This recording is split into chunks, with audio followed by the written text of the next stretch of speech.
Estimados estudiantes, bienvenidos a la lección 2 de la unidad número 1.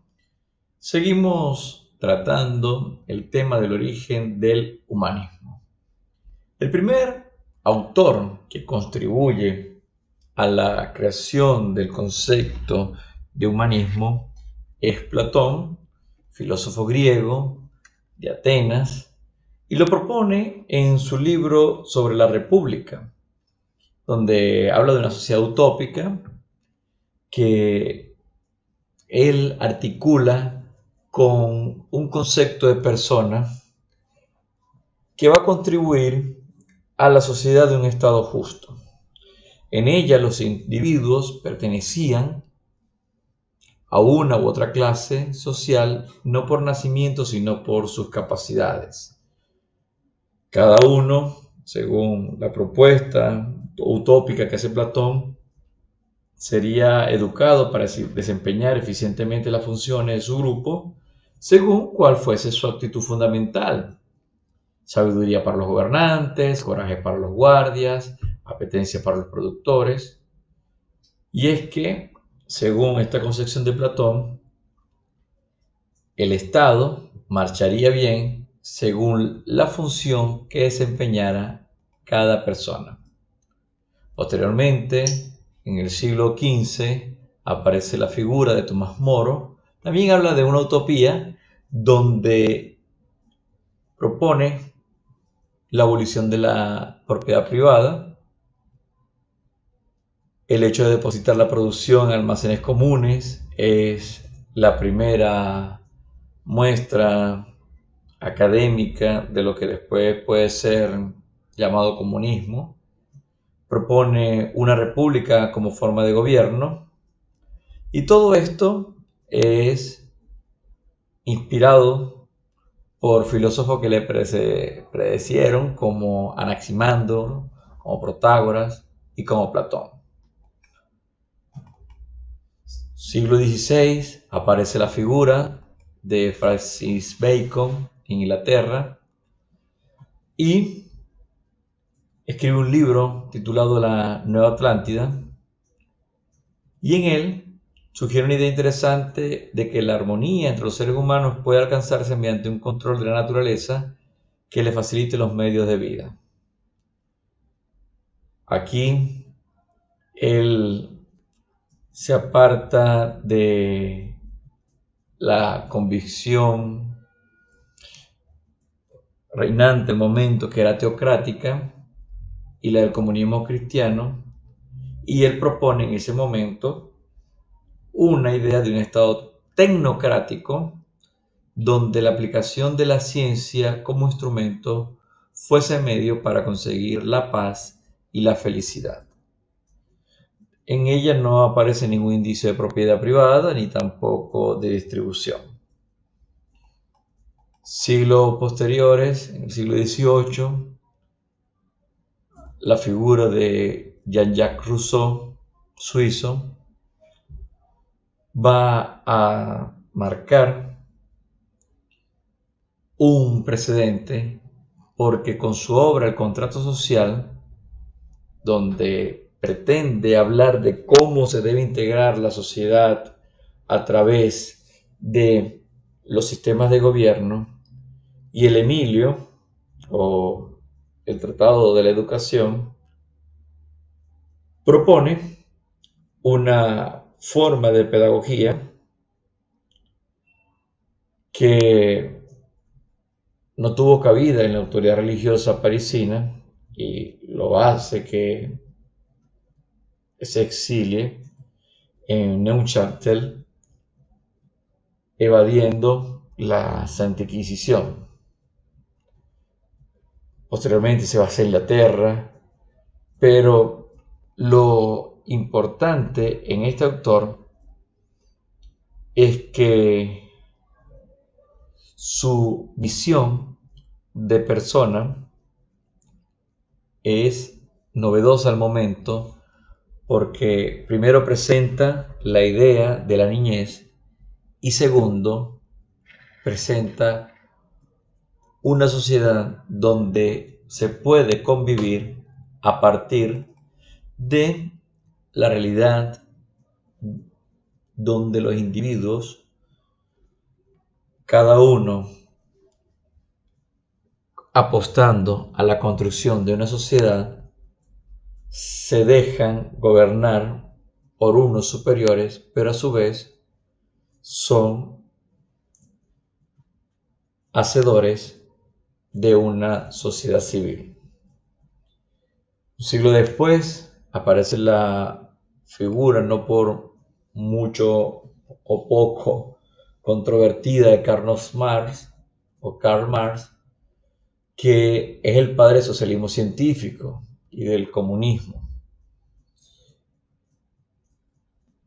El marxismo, como filosofía, ve a la persona desde el materialismo dialéctico, propone la lucha de clases, el concepto de persona se basa en cuanto a la relación de los medios de producción y la persona como ser en medio de la economía. Es una figura que va en contra del sistema religioso, coloca a la religión como opio del pueblo, es decir, como una droga que embobece a la persona y no le deja ver su realidad. Pero, por otro lado, la lucha que propone él en sus escritos hace que surjan posteriormente los movimientos sindicales. Autor muy ligado a él, Friedrich Engels, sigue con el legado de Marx, y aunque venía de una familia acomodada, conservadora y religiosa, y propietaria de fábricas textiles, él se relaciona con los hegelianos de izquierda y el movimiento de la joven Alemania, y posteriormente se entabla en la lucha de Marx por el socialismo y se convierte en el contribuidor del legado de Marx, y a su vez él ejerce gran influencia en el movimiento obrero inglés y en la teoría económica clásica. Ayudó a Marx para que pudiera escribir su libro El Capital, y tras la muerte de Marx difundió la socialdemocracia, la Segunda Internacional y el socialismo a nivel mundial. Marcuse, otro alemán, propone una visión donde habla que el hombre, a través de su crecimiento, ha logrado a lo largo de la historia una supremacía y siempre ha estado en una lucha férrea contra la naturaleza. Pero con la llegada de la revolución industrial, la forma de la dominación del hombre no se fue contra la naturaleza, sino hacia el hombre mismo. Y tiene una frase en la cual dice que la gente ha sido coordinada y reconciliada con el sistema de dominación hasta un grado imprecedente. Habla de una simbiosis entre el represor y los reprimidos, al punto que la clase obrera en muchos casos justifica a la clase burguesa. Y él dice que todo esto se da por la manipulación a través de los medios de comunicación, los canales publicitarios, que si bien son los medios por el cual la persona reclama sus diferencias, esto a su vez se convierte en sistema de ideologización para el sometimiento de las masas. De ahí hacemos un salto de los filósofos a el siglo XX, donde nos vamos a encontrar con los psicólogos humanistas. El primero a presentar es a Carl Rogers, quien decía: cuando observo el mundo soy un pesimista, pero cuando miro a la gente soy optimista. Su obra más importante es Psicoterapia, en la cual se centra en la persona y aparece en el año 51 del siglo pasado. Él habla de que es imposible llevar una vida plena sin una visión positiva de la existencia y una percepción positiva de uno mismo. De ahí que una persona sin autoestima se desemboca en el desamparo y en la impotencia.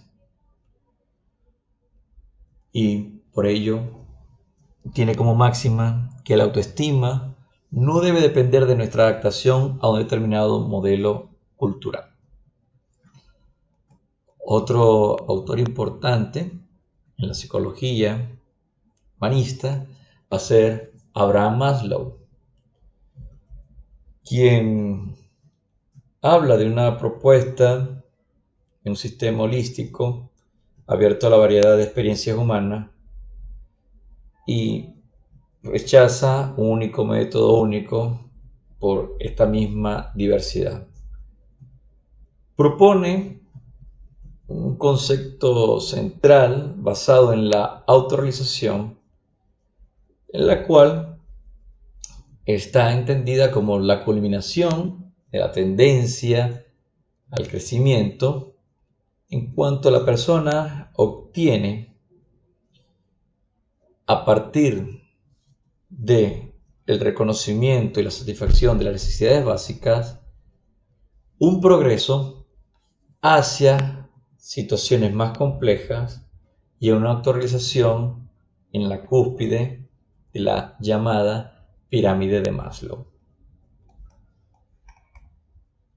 Erich Fromm, otro psicólogo humanista, plantea el problema ético humanista de tres coordenadas, que es el amor-odio, la libertad-dependencia y el trabajo creativo versus el trabajo alienante.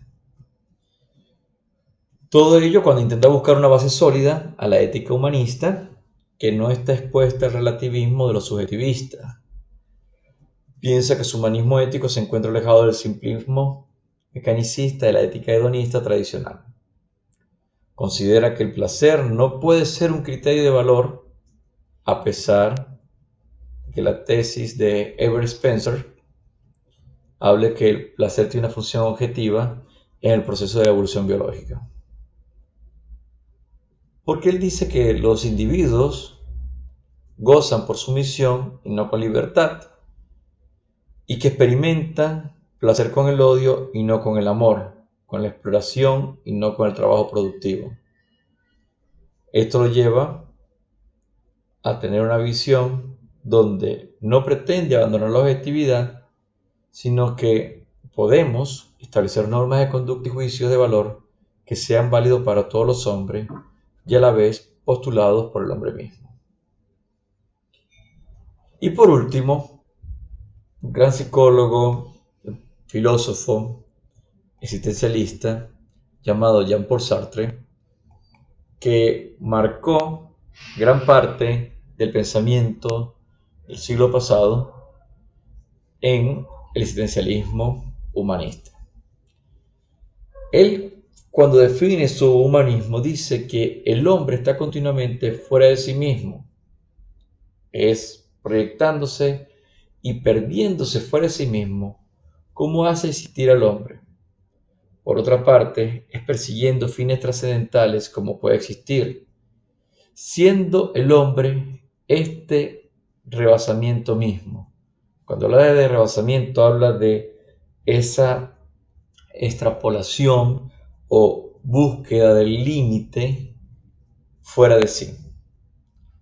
De ahí que propone que no captando los objetos, sino en relación con este rebasamiento, está en el corazón y en el centro de este rebasamiento.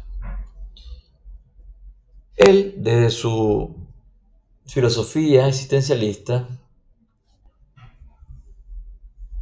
siendo un existencialismo ateo, pone a la persona en el centro, aparta toda trascendencia y la persona es el fin en sí mismo.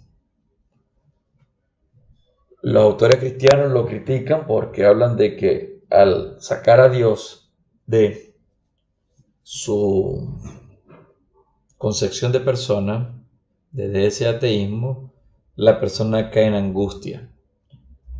Él, desde su percepción atea, dice que no hace falta la figura de Dios.